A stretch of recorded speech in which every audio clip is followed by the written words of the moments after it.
ओम शांति 31 अक्टूबर 2020 साकार मुरली।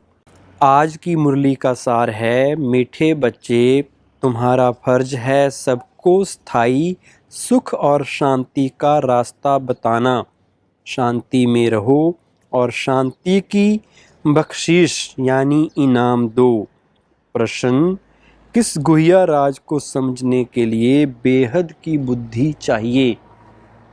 उत्तर, ड्रामा की जो सीन जिस समय चलनी है उस समय ही चलेगी, इसकी एक्यूरेट आयु है। बाप भी अपने एक्यूरेट टाइम पर आते हैं, इसमें 1 सेकंड का भी फर्क नहीं पड़ सकता है। पूरे 5000 वर्ष के बाद बाप आकर प्रवेश करते हैं। या गुह्या राज समझने के लिए बेहद की बुद्धि चाहिए। गीत है, बदल जाए दुनिया ना बदलेंगे हम। ओम शांति। रूहानी बच्चों प्रति रूहानी बाप बैठ समझाते हैं, बच्चों को रास्ता बताते हैं शांति धाम और सुख धाम का। इस समय सब मनुष्य विश्व में शांति चाहते हैं, हर एक इंडिविजुअल भी चाहते हैं और विश्व में भी शांति चाहते हैं। हर एक कहते हैं मन की शांति चाहिए। अब वह भी कहाँ से मिल सकती है? शांति का सागर तो बाप ही है जिससे वर्षा मिल सकता है। इंडिविजुअल भी मिलता है, होलसेल भी मिलता है, यानी सबको मिलता है।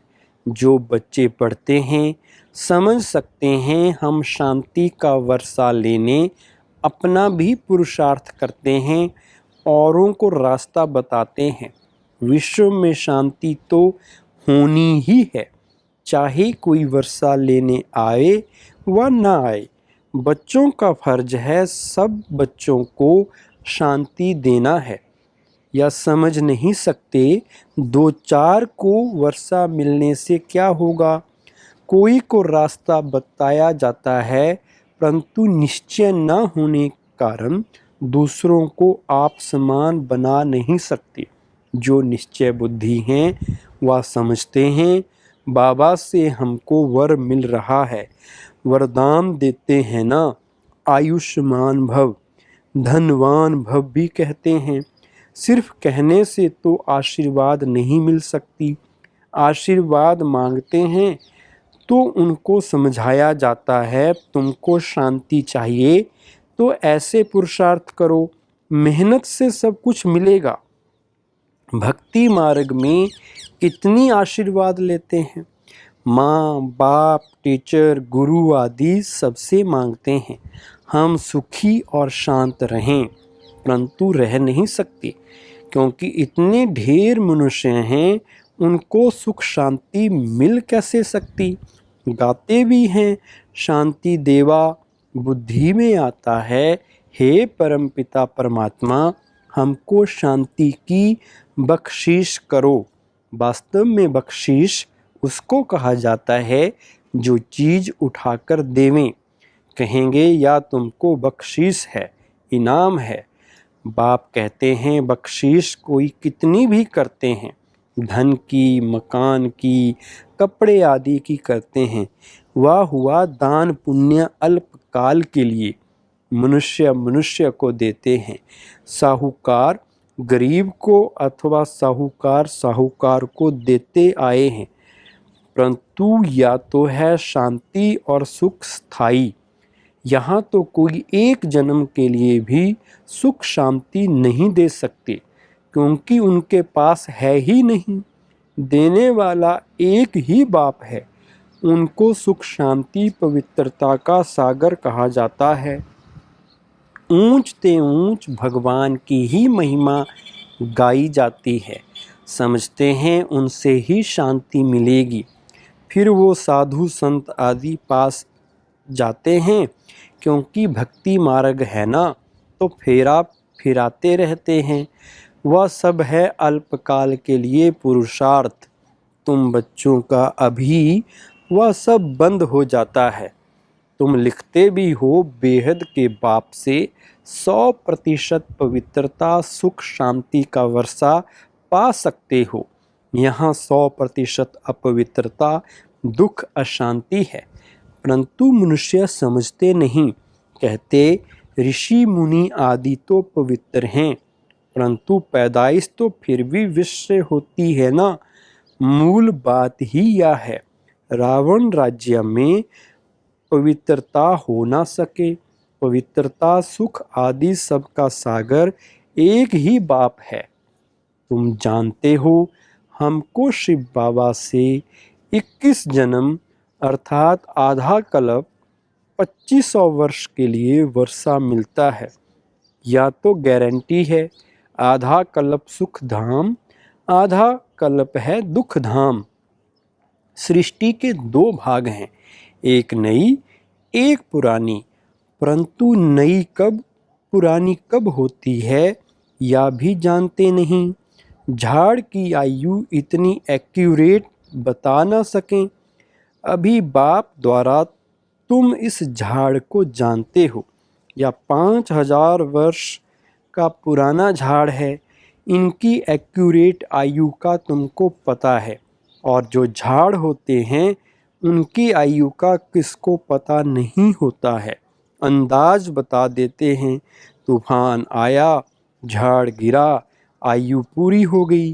मनुष्यों का भी अचानक मौत होता रहता है।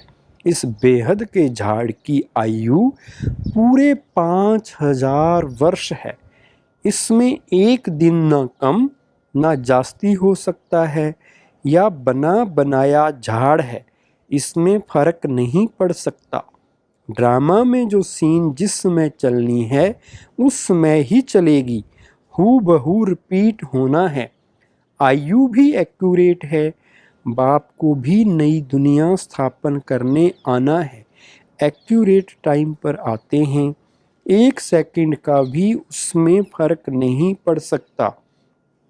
या भी अब तुम्हारी बेहद की बुद्धि हुई, तुम ही समझ सकते हो। पूरे 5000 वर्ष बाद बाप आकर प्रवेश करते हैं, इसलिए शिवरात्रि कहते हैं। कृष्ण के लिए जन्माष्टमी कहते हैं। शिव की जन्माष्टमी नहीं कहते, शिव की रात्रि कहते हैं, क्योंकि अगर जन्म हो तो फिर मौत भी हो। मनुष्यों का जन्मदिन कहेंगे, शिव के लिए हमेशा शिवरात्रि कहते हैं। दुनिया में इन बातों का कुछ भी पता नहीं। तुम समझते हो शिवरात्रि क्यों कहते हैं, जन्माष्टमी क्यों नहीं कहते। उनका जन्म दिव्य अलौकिक है, जो और कोई का हो नहीं सकता। या कोई जानते नहीं शिव बाबा कब कैसे आते हैं। शिवरात्रि का अर्थ क्या है तुम ही जानते हो। यह है बेहद की रात। भक्ति की रात पूरी हो दिन होता है। ब्रह्मा की रात और दिन तो फिर ब्राह्मणों का भी हुआ। एक ब्रह्मा का खेल थोड़े ही चलता है। अब तुम जानते हो, अब दिन शुरू होना है। पढ़ते पढ़ते जाए अपने घर पहुँचेंगे, फिर दिन में आएंगे। आधा कल्प दिन और आधा कल्प रात गाई जाती है, परंतु किसकी भी बुद्धि में नहीं आता। वो लोग तो कहेंगे कलयुग की आयु 40,000 वर्ष बाकी है, सतयुग की लाखों वर्ष है। फिर आधा आधा का हिसाब ठहरता नहीं। कल्प की आयु को कोई भी जानते नहीं। तुम सारे विश्व के आदि मध्य अंत को जानते हो। या 5000 वर्ष के बाद सृष्टि चक्कर लगाती रहती है। विश्व तो है ही, उनमें पाठ बजाते बजाते मनुष्य ही तंग हो जाते हैं। या क्या आवागमन है। अगर 84 लाख जन्मों का आवागमन होता तो पता नहीं क्या होता। ना जानने के कारण कल्प की आयु भी बढ़ा दी है। अभी तुम बच्चे बाप से सम्मुख पढ़ रहे हो, अंदर में भासना आती है, हम प्रैक्टिकल में बैठे हैं। पुरुषोत्तम संगम युग को भी जरूर आना है। कब आता है, कैसे आता है, या कोई भी नहीं जानते। तुम बच्चे जानते हो तो कितना गदगद होना चाहिए। तुम ही कल्प कल्प बाप से वर्षा लेते हो, अर्थात माया पर जीत पाते हो, फिर हारते हो। यह है बेहद की हार और जीत। उन राजाओं की तो बहुत ही हार जीत होती रहती है। अनेक लड़ाइयाँ लगती रहती हैं। छोटी सी लड़ाई लगती है तो कह देते अब हमने जीता। क्या जीता? थोड़े से टुकड़े को जीता। बड़ी लड़ाई में हारते हैं तो फिर झंडा गिरा देते हैं। पहले पहले तो एक राजा होता है, फिर और वृद्धि होते जाते हैं। पहले पहले इन लक्ष्मी नारायण का राज्य था, फिर और राजाएं आने शुरू हुए। जैसे पोप का दिखाते हैं, पहले एक था, फिर नंबरवार और पोप भी बैठते गए। इसकी मृत्यु का तो ठिकाना ही नहीं है ना। तुम बच्चे जानते हो हमको बाबा अमर बना रहे हैं, अमरपुरी का मालिक बना रहे हैं। कितनी खुशी होनी चाहिए। यह है मृत्यु लोक, वह है अमरलोक। इन बातों को नया कोई समझ ना सके, उनको मज़ा नहीं आएगा जितना पुरानों को आएगा।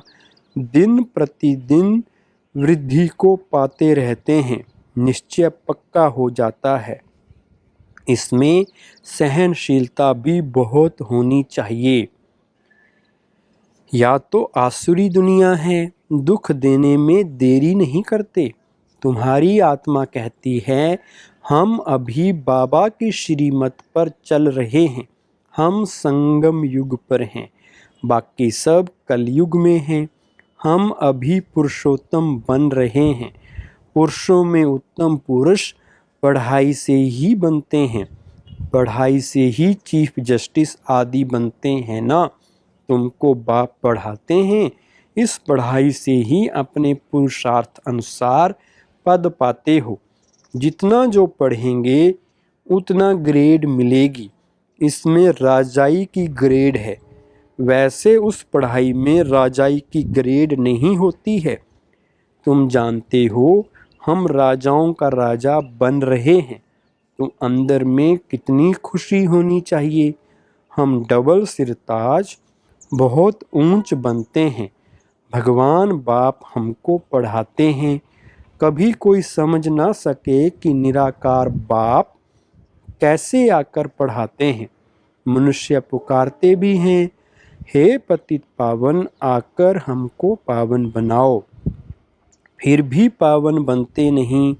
बाप कहते हैं काम महाशत्रु है। तुम एक तरफ पुकारते हो कि पतित पावन आओ, अब मैं आया हूँ, कहता हूँ बच्चे पतित पना छोड़ दो, तो तुम छोड़ते क्यों नहीं।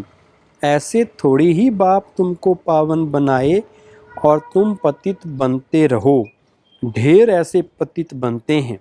कोई सत्य बताते हैं बाबा या भूल हो गई। बाबा कहते हैं कोई भी पाप कर्म हो जाए तो फौरन बताओ। कोई सच कोई झूठ बोलते हैं। कौन पूछते हैं? मैं थोड़े ही एक एक के अंदर को बैठ जानूंगा। या तो हो ना सके, मैं आता ही हूँ सिर्फ राय देने। पावन नहीं बनेंगे तो तुम्हारा ही नुकसान है। मेहनत कर, पावन से फिर पतित बन जाएंगे तो की कमाई चट हो जाएगी। लज्जा आएगी, हम खुद ही पतित बन पड़े हैं, फिर दूसरे को कैसे कहेंगे कि पावन बनो। अंदर खाएगा कि हमने कितना फरमान का उल्लंघन किया। यहाँ तुम बाप से डायरेक्ट प्रतिज्ञा करते हो। जानते हो बाबा हमको सुखधाम शांति धाम का मालिक बना रहे हैं, हाजिर नाजिर है। हम उनके सम्मुख बैठे हैं। इनमें पहले या नॉलेज थोड़ी ही थी, ना कोई गुरु ही था जिसने नॉलेज दी। अगर गुरु होता तो सिर्फ एक को ज्ञान देंगे क्या? गुरुओं के फॉलोअर्स तो बहुत होते हैं ना, एक थोड़ी ही होगा। यह समझने की बातें हैं। सतगुरु है ही एक, वह हमको रास्ता बताते हैं, हम फिर दूसरों को बताते हैं। तुम सबको कहते हो बाप को याद करो, बस ऊंच से ऊंच बाप को याद करने से ही ऊंच पद मिलेगा। तुम राजाओं के राजा बनते हो, तुम्हारे पास अनगिनत धन होगा। तुम अपनी झोली भरते हो ना, तुम जानते हो बाबा हमारी झोली खूब भर रहे हैं। कहते हैं कुबेर के पास बहुत धन था, वास्तव में तुम हर एक कुबेर हो। तुमको वैकुंठ रूपी खजाना मिल जाता है। खुदा दोस्त की भी कहानी है। उनको जो पहले मिलता था उसको एक दिन के लिए बादशाही देते थे। यह सब दृष्टांत हैं। अल्लाह माना बाप, वह अव्वल दीन रचता है, फिर साक्षात्कार हो जाता है। तुम जानते हो बरोबर हम योग बल से विश्व की बादशाही लेते हैं। अच्छा, मीठे मीठे सिकलिधे बच्चों प्रति माता पिता बाप दादा का याद प्यार और गुड मॉर्निंग। रूहानी बाप की रूहानी बच्चों को नमस्ते। हम रूहानी बच्चों की रूहानी बाप दादा को नमस्ते। धारणा के लिए मुख्य सार है, नंबर 1, इस आसुरी दुनिया में बहुत बहुत सहनशील बनकर रहना है। कोई गाली दे, दुख दे तो भी सहन करना है। बाप की श्रीमत कभी नहीं छोड़नी है। नंबर 2, डायरेक्ट बाप ने पावन बनने का फरमान किया है, इसलिए कभी भी पतित नहीं बनना है। कभी कोई पाप हो तो छिपाना नहीं है। वरदान, परमात्म मिलन द्वारा रूह रिहान का सही रिस्पॉन्स प्राप्त करने वाले बाप समान बहुरूपी भव। विस्तार है, जैसे बाप बहुरूपी है, सेकंड में निराकार से आकारी वस्त्र धारण कर लेते हैं, ऐसे आप भी इस मिट्टी की ड्रेस को छोड़ आकारी फरिश्ता ड्रेस, चमकीली ड्रेस पहन लो, तो सहज मिलन भी होगा और रूह रिहान का क्लियर रिस्पॉन्स समझ में आ जाएगा। क्योंकि यह ड्रेस पुरानी दुनिया की वृत्ति और वाइब्रेशन से, माया के वाटर या फायर से प्रूफ है। इसमें माया इंटरफेयर नहीं कर सकती। स्लोगन है, दृढ़ता असंभव से भी संभव करा देती है। ओम शांति।